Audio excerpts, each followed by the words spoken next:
Greetings, dear ones. I'm Kryon of Magnetic Service. Message number 4. Coming from this beautiful island country called Iceland. I speak to the group. You have come on this journey, perhaps not knowing what to expect. Perhaps some of you weren't even coming for the channeling. But did you notice you've been channeled unto anyway?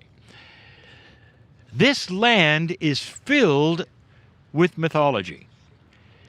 And by this fourth day, you start to hear the stories from those Icelanders who want to tell you.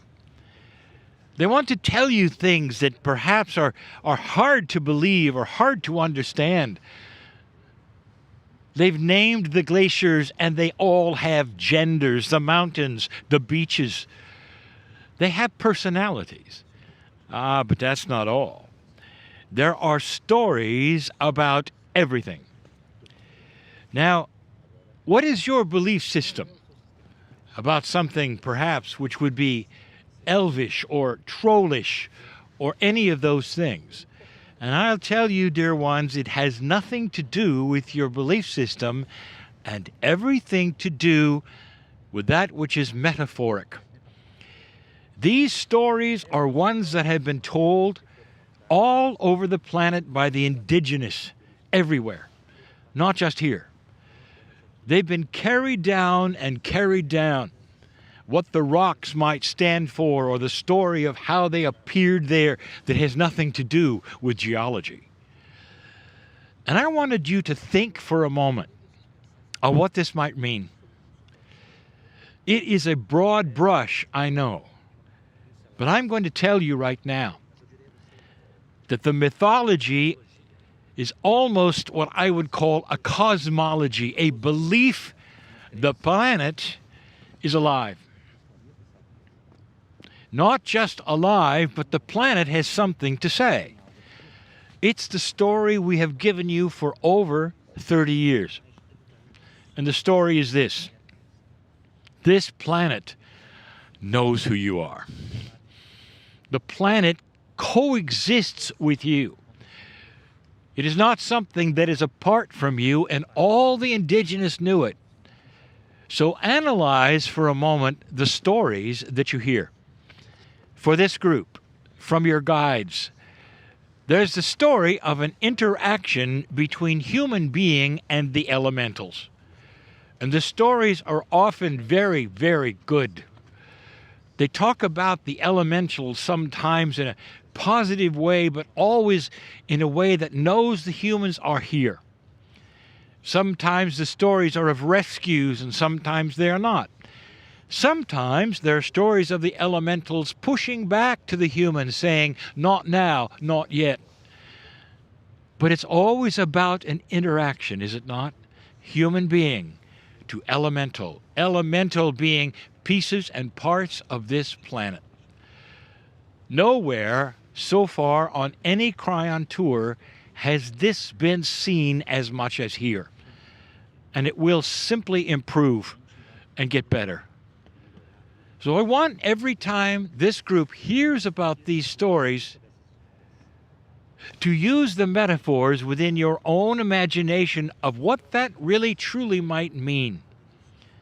Does it mean that an elemental had a personality and turned to stone as a troll? Or does it mean that the planet had something to say? And this was the best way of giving that beautiful message that the earth is alive and knows you're here. It really does. It always has. The letter today is E. In Iceland, it is the third letter. It's the fourth message. Many are starting to guess what the letters may mean. Some of you already guessed it. Most of you did not. And yet it's what Kryon is all about. And the word is enlightenment. Now let's study enlightenment. almost everyone who thinks they know more than the other is enlightened. And so the word itself can mean many things. When we talk about it to you, we speak of the word embedded in enlightenment as light. And the metaphor has always been this, that you carry a light. And that light is one that would expose things in dark places that hadn't been exposed before. Enlightenment, therefore, is also a name which goes further to the word light worker. So enlightenment would apply to this group or those listening as people, human beings on this planet who carry guidance, Many times we use the metaphor of the lighthouse. Now, all of you right now are on a beach. A beautiful but very cold ocean is before you.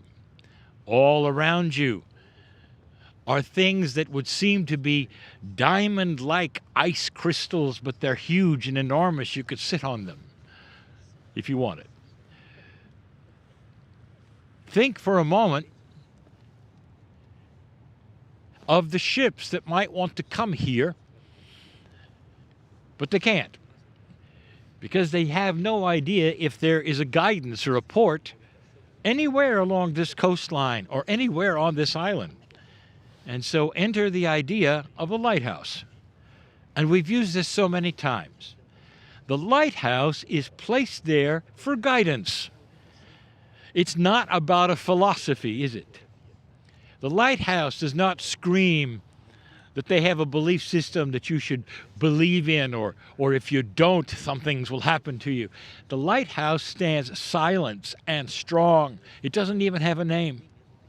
The lighthouse is something that will guide the ships to a safe harbor, because the lighthouse has been placed there for a reason, knowing that it's a safe place to be. This is what a light worker who is enlightened, in our definition, does. You stand there on this planet knowing something that others don't.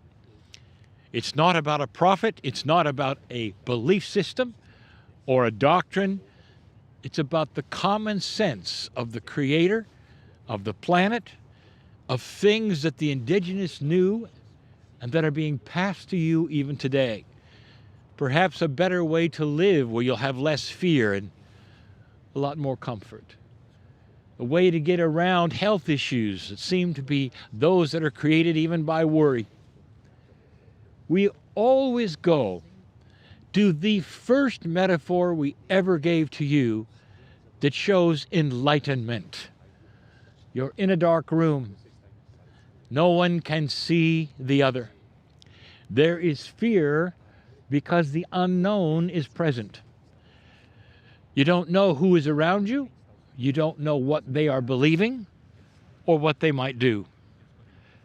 Someone in the group lights a match, and for the first time, the room can see a little clearer. And they start to see that the others around them are just like them, that they don't have to fear, or the situation perhaps is now illuminated and truth starts to be revealed. One match did that. You might say it was like the lighthouse, but it was people with people. This is what you offer the planet, dear ones. The one match becomes many, the room gets lighter, and as that room gets lighter, the individuals start to relax and understand things like war is not the answer, things that are an enlightened way of living, a caring way, a compassionate way. And in these things, it dispenses that which is comfort. Fear starts to go away because you can see clearly a truth.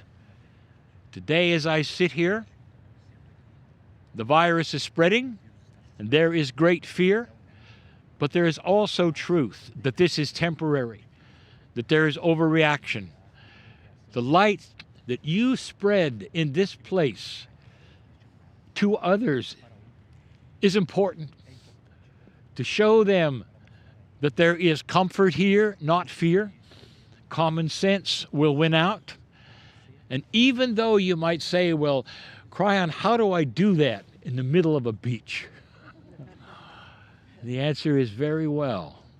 You see, that light you carry is a multidimensional truth that spreads instantly to whomever you send it to.